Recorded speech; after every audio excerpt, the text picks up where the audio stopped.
You're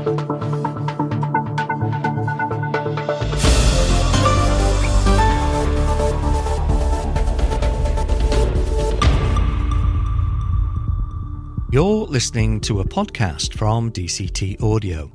I'm Dave Thomas, and I've been producing audio content for over 10 years.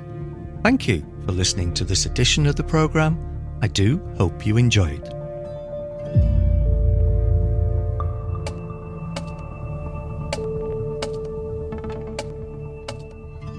So I'm delighted to say that I've been joined today by Charlotte Dugdale. Charlotte, welcome to the podcast. Thank you very much.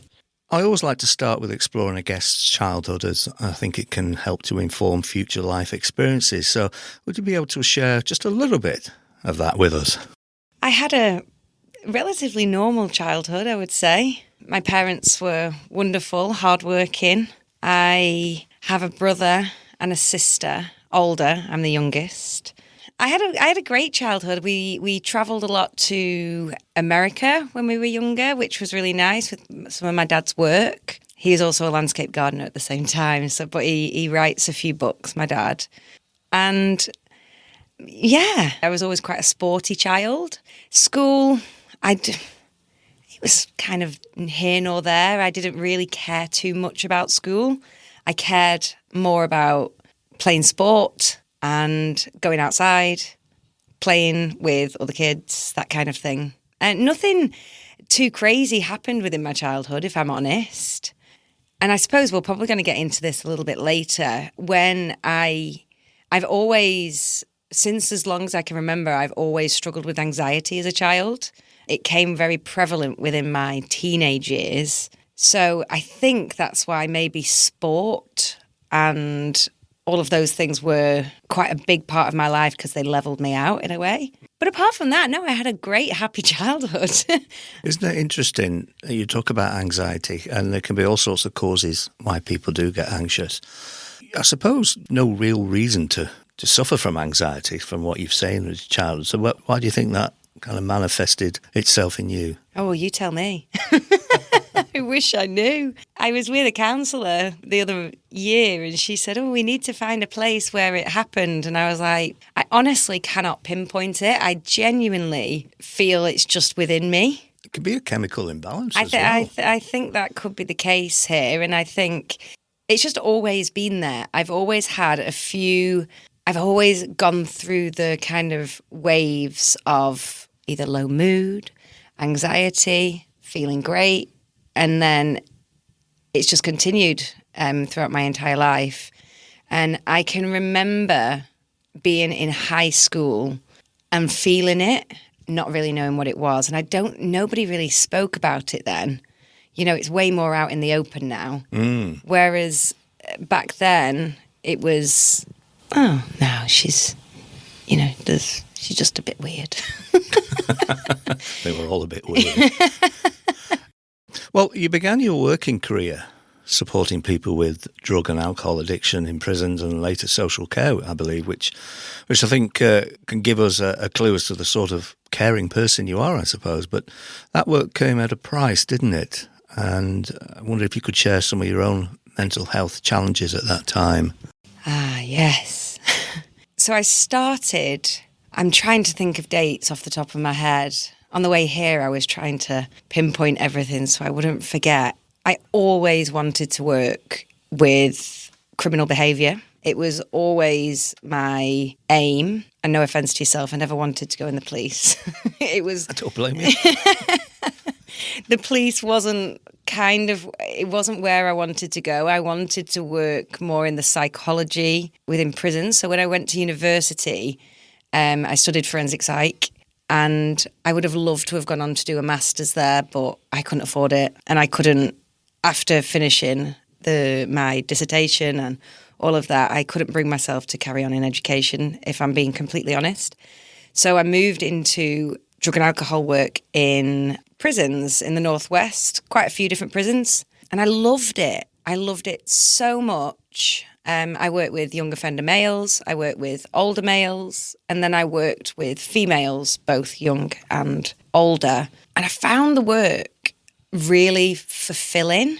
I found that the people that I was working with are kind of ostracized from society, and they are not all, but from the moment they're born, a lot of these people are born into poverty and into these scenarios which the general public, in inverted commas, don't see and they're not a part of, and they're totally misunderstood. And I found that these people, they're just normal. They are normal people. They've just done bad things. And whether or not that was from, an innate badness or trauma or all of these things, I just found it so interesting, so fulfilling in the sense of you can work with these people, you can make their lives better, you can give them a little bit of hope. But the thing for me with my mental health is it wasn't the work with the people. It wasn't the work with those ladies in prison or whether it was the children in social care.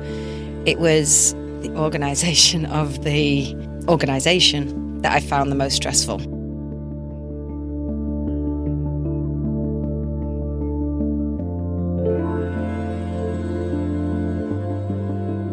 That's really interesting you say that, because that is a hot topic at the moment with police-related trauma.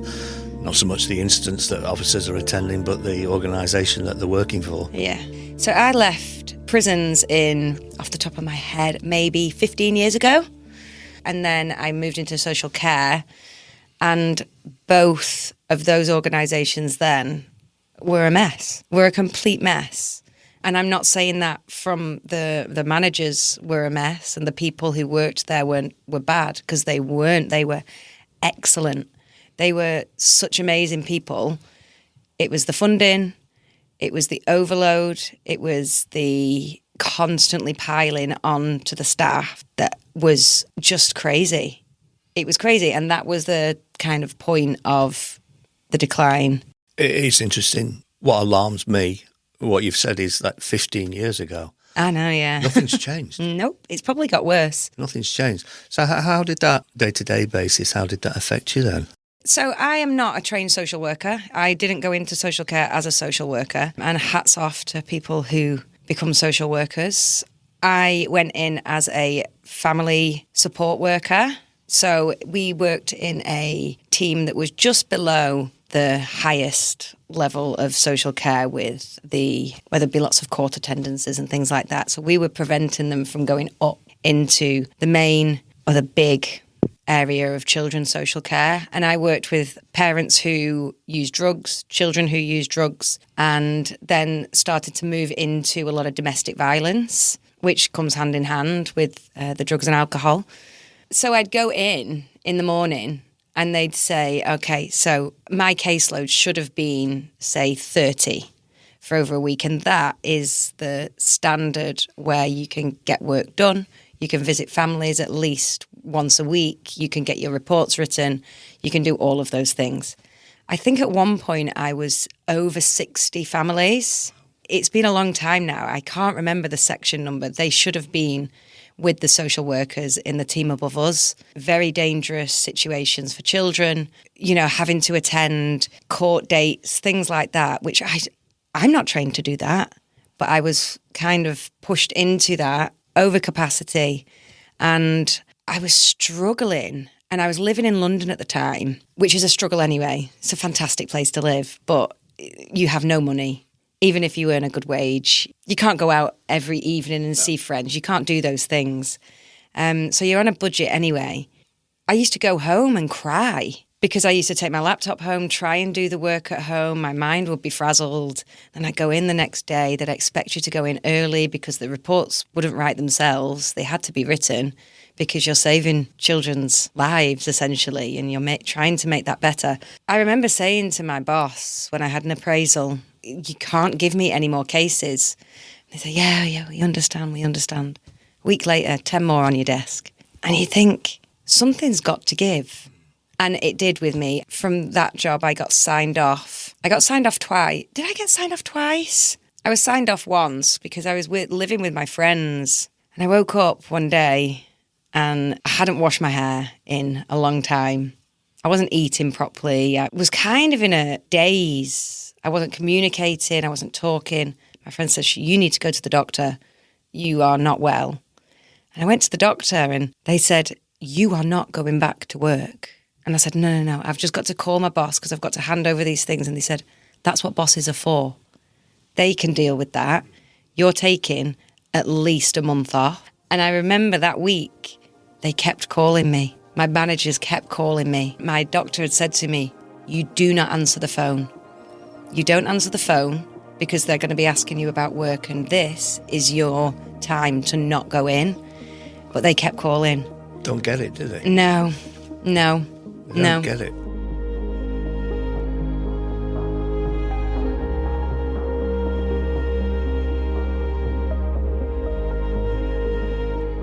I found within social care, community drug and alcohol teams, you are a number and that's it. No matter how many times, whichever system I was in, whichever place I was working, the final place I worked, and this was when I made the change to go into my full-time yoga teaching. And again, I loved working in community drug and alcohol. I loved the people. I love what you could do. I love the trust you could build with people who have just been pushed out of society. No matter how many times I said to the manager, you're giving us too many cases. I can't see these people. I can't do any work. And then in the end, I put my resignation on her desk. That morning she said, no, Charlotte. And I said, yeah. And she was like, we'll do anything. We'll pay you more. And I said, will you give me less cases? And I said, even if you do, it's too late. I can't do it anymore. There's a saying or a phrase that my counsellor said to me, and she said, Dave, you can't get better in the environment that made you ill. No. And you have to leave. Yeah. There's no other way. Mm-hmm. Well, that very nicely brings us on to yoga. Oh, yes. And so you discovered yoga. Perhaps you could explain to us what yoga is, first of all, and how that helped you personally. Wow, what is yoga? How long do you have? We'll have to contact a guru for this. Well, what does it mean to you? Yeah. So I discovered yoga when I was working in Manchester. And like I said earlier, I've always loved sports, going to the gym, keeping myself fit and active, running, whatever that was. When I was very stressed at work, I was in the gym one day and I saw a yoga class. And I thought in my head, someone says yoga's really good for your head. So I wandered into this Ashtanga class. And God, it changed my life. It was something I had never experienced before. Whether you've done Ashtanga before or not, and it could be any yoga class, but mine specifically was Ashtanga, the focus in the room, the silence, the breathing, the movement into all these really tough positions. And I remember at the end of that first class, I thought, oh my God, I haven't thought about anything for the past hour. I remember doing my very first class with you, and all I remember was being absolutely knackered. I thought, it's not doing my well-being any good, this. I apologise for that. I think, for me, the yoga has an ability to switch my mind off in that moment. And if I have done a practice, whether that's meditation, whether it's pranayama, whether it's an asana practice, I can tell I've done it over the course of the next few hours because my mind is more steady. As someone with a very chaotic brain, I find that it just levels me out completely. I'm not here to say that yoga fixes everything. I'm not one of those yoga teachers because it doesn't, but it certainly helps the mind calm. Through whichever channel of yoga that is, there's a misconception that it is just a lot of bendy women in a room, but we can talk about maybe a yin class, a hatha class, a ashtanga, a rocket, whichever area of asana you like. It could be meditation, it could be yoga nidra. It can be anything in that scope of the yoga, and it enables me personally to calm down, which I've never been able to do in my life. I know yoga is thousands of years old, and it would be easy to blame the modern life of the instant fix, doom scrolling, mobile phones. Well, they didn't have all that thousands of years ago. So I wonder what was going on in life in India that made them feel the need to practice yoga. Yeah, absolutely. Because life was probably a lot harder, but also a lot simpler. Yeah. Again, I don't know the answers to this. You can only kind of think through possibilities of this, but life is hard. In this day and age, we're constantly told, get up at 5 a.m, make sure you have an ice plunge, don't drink coffee anymore, make sure that you're drinking matcha, or go to work, and if you're not working 12 hours a day, you're not succeeding. After that, you have to go to the gym, you have to do a HIIT class, and then you have to go for a walk after your tea, And we're constantly told to be doing and doing and doing, when in actual fact, yoga tells you you don't have to be doing all the time. You just have to be in the moment.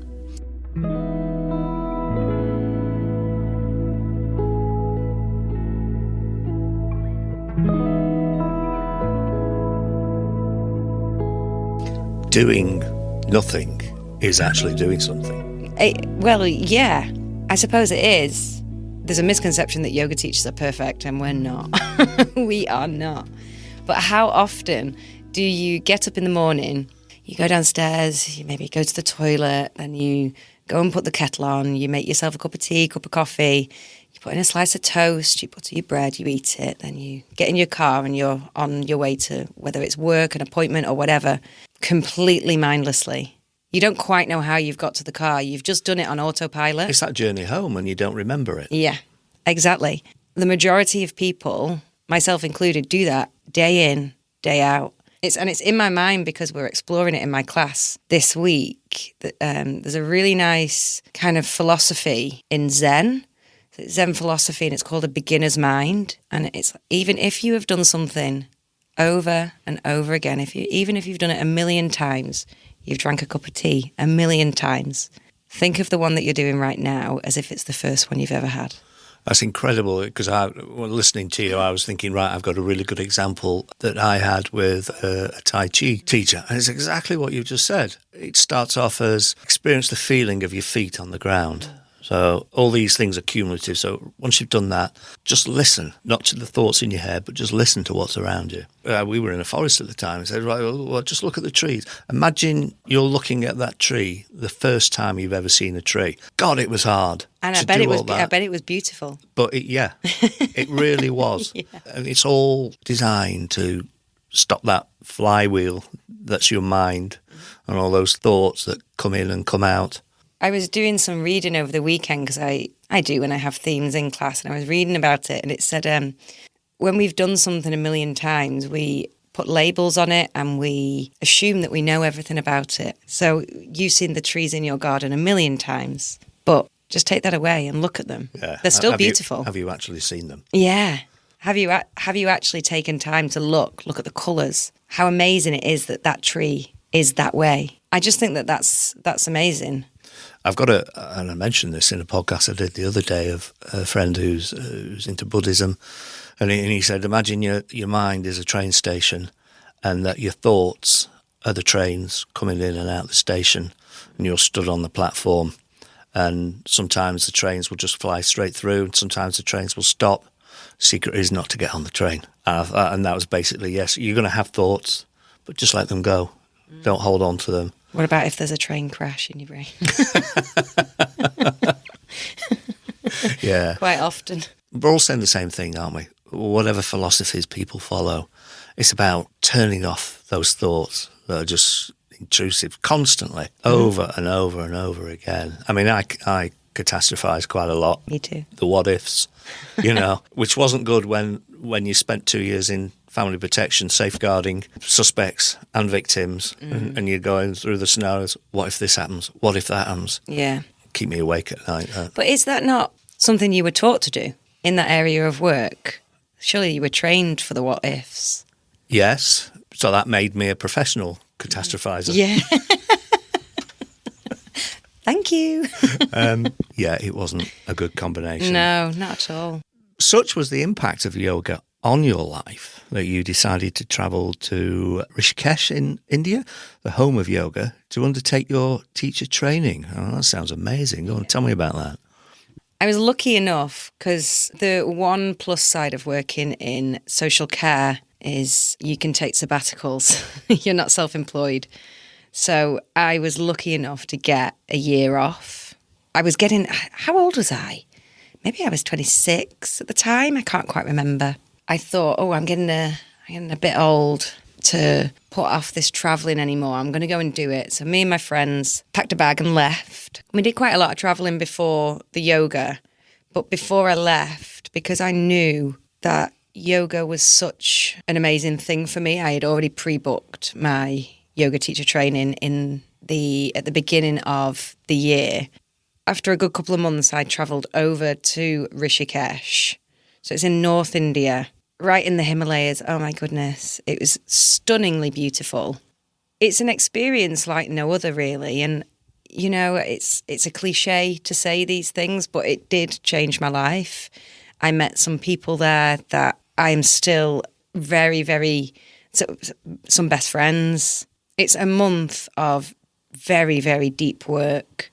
And I think that I went there not wanting to be a full-time yoga teacher. I went there just wanting to find a deeper practice. And I think a lot of people do that. If you're lucky enough to have a month that you can take, and I know a lot of people don't have that, I would highly recommend going and doing it. Even if there is no want to teach yoga, you will find out so much about yourself. Lots of tears, lots of laughter, lots of times where you think you can't do something. And this isn't just about asana. You know, you do lots of asana every day, but you do lots of meditation, you do lots of philosophy, you do lots of breath work. It's a kind of a finding yourself mission.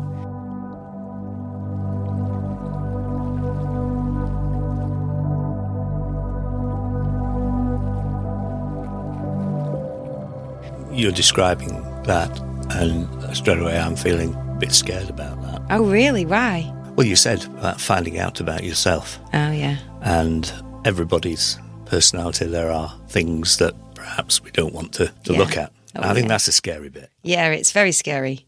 It's the realisation that, okay, I am a bit of a nut job. You know, and I think, but it's the yoga teaches you the acceptance of that. We are what we are. We can't change it. I've been trying to change myself for 37 years, and I haven't. I can't. I am who I am, and I think that's kind of what I always try and instill as a teacher, anyway. And just as a person, I am who I am. I struggle. I have anxiety. I have diagnosed OCD. I am not perfect in any way, shape or form, but that is part of me. I can get by with these things, but there are days where I hate life and there are days where I absolutely love it. And I think they say, isn't it, the qualities that will really improve your life are gratitude and perspective, and all the flaws that human beings have, and we call them flaws, but you could also argue, well, that's what makes human beings beautiful. Yeah, it's not a flaw. It is what it is. You know, I got diagnosed with OCD about 2 years ago now. And like I said, my mum has always said, from me being a young kid, there's always been something quite like, you've always struggled with balancing your emotions, with certain things. You've always kind of gone low mood, high mood, whatever. I remember I went to this counsellor and she said, "You've got OCD. You need to go to the doctor and tell them to look at your history and put the pieces together." And I went to my doctor and he said, "Yeah, you do. We need to sort this out." And I was like, "How have you not put this together firstly, like before this?" When I went home to my boyfriend and I said, "I've got OCD, I think. Like, they think I've got OCD." And he said, "Well, that makes a lot of sense." Because I didn't know, had I have known 10 years previously that OCD isn't just organising things in an organised fashion. You know, I had a viewpoint where, well, I didn't know about it, so it isn't just about organising things in certain places. It's about intrusive thoughts. It's about if you don't do a certain thing, then Nathan will die. Or if you don't lock the door in a certain way, lock it over and over again, go back to the back door, front door, back door, front door, back door, the dog won't die. And I said that to my counsellor and she said, yeah, some people do check the door, but there's no intrusive thought behind it. My boyfriend said to me, can you not do that? And I said, no, I have to do it because of this. And he was like, God, that must be so hard. Exhausting.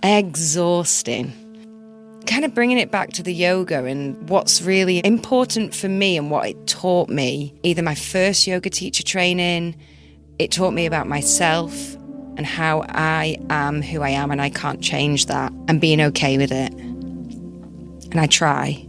I'm not 100% on that, but I try.